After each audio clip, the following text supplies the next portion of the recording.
ويصيب بشبابنا واولادنا وبناتنا لناحيه حرفيه مهنيه تؤهلهم للمستقبل بالفعل مش بالكلام، على ارض الواقع من خلال تعلمهم لحرف مختلفه ومهن محتاجه لسوق العمل سواء في مصر او خارج مصر.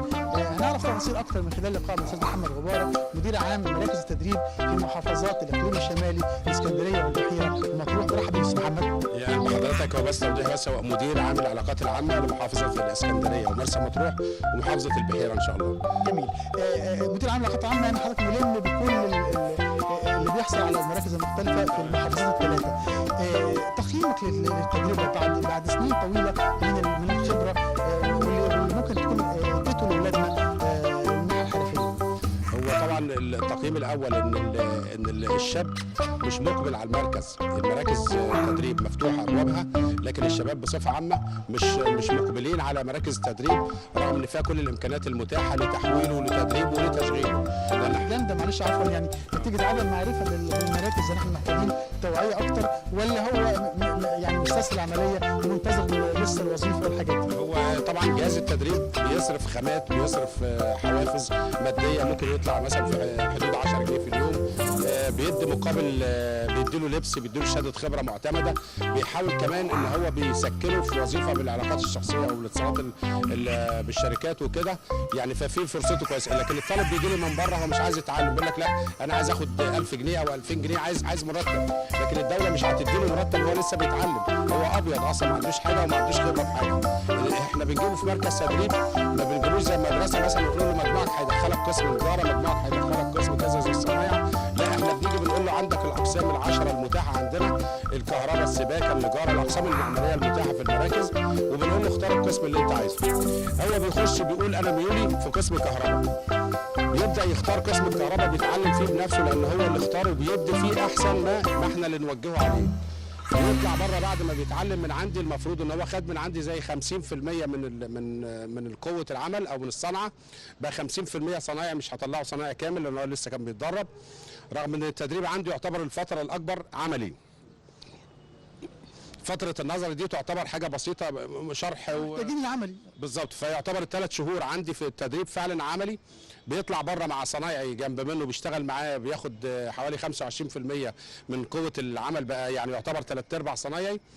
الدولة حاليا برضو احنا كان في لقاء من كام يوم كده برضو انا اتكلمت فيه، قلت برضو هقول على مسؤوليتي الشخصية، مش هقول بصفة عامة لان احنا ما جالناش منشور دوري بيها، ان الدولة بتجهز للاوائل الخريجين خلال 5 سنين فاتوا من 2010 ل 2016 الاول على كل قسم في كل حرفة في مراكز التدريب بتجمعهم، وان شاء الله بيتجهز لهم فرصة عمل مناسبة لهم. ده جميل، وده يعتبر خبر حصري ببرنامج طوبة على طوبة، ده خبر سار فعلا. تمام سعادتك. فانا بتمنى الشباب، احنا ملفاتكم موجوده عندنا وبياناتكم عندنا والعناوين متسجله والناس اللي نجحت، لكن ما كانش في ارقام المحمول، فالناس اللي موجوده ونجحت في مراكز تدريب مشكور، حتى الاول او غير الاول تعالى، لان شركات المقاولات بتيجي بتدور على مراكز تدريب وتقول له مين الحرفي عندك، مين الناجح ومين كده، لان احنا بنعتبر احنا جهه معتمده من الدوله، بندي شهادات معتمده مش مجرد شهاده اسم او شهاده ورقيه.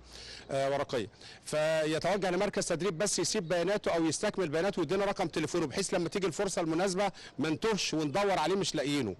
لو هو اشتغل خلاص بالفعل خلاص كده مشكورا وخلاص، هي الدوله بتحاول توفر لك فرصه عمل وبتدعمك في التدريب وبتدعمك كمان اهو، بتدور على انها تدعمك في شغلك، لكن جهاز التدريب مش مسؤوليته ان هو التوظيف، لكن احنا الدوله بتحاول جاهده في كل الميزات معاه ان شاء الله. انا برضو في لقاء سابق مع حضرتك اشرت نقطه مهمه جدا، اللي هو نوع من الشراكه او التعاون مع شركات المقاولات المختلفه، بحيث ان هو كمان ممكن يبعت لك حد من عنده عايزه يتدرب، فبالتالي انت مضمون هنا فرصه العمل. تمام سعادتك. احنا طبعا بنقول ان انا مسؤول عن مراكز تدريب اسكندريه ومرسى مطروح والبحيره، فعندنا مركز تدريب في مرسى مطروح ده في مدخل المدينه هناك في تقريبا في كيلو 4.5، عندنا مركز تدريب في برج العرب، عندنا مركز تدريب الحضر اللي احنا متواجدين فيه حاليا دلوقتي، وعندنا مركز تدريب الراس السوداء في منطقه الساعه في اسكندريه، وعندنا مركز تدريب في منطقه ابو حمص ومحافظه البحيره، عندنا مركز تدريب في حوش عيسى، ومركز تدريب في ايتال بارود جنب المستشفى العام. اي مركز من المراكز التابعه لنا، احنا مش هقول ان هي دي بس مراكز الجهاز، لكن الجهاز فيه حوالي 77 مركز تقريبا على مستوى الجمهوريه، بالاضافه ان احنا عندنا مراكز تقيله، معدات تقيله اللي هي فيها الكلارك اللي هي الونش الشوكه والمعدات التقيله احنا سجلنا وكلام من ده زي برج العرب ومركز تدريب الراس السوداء.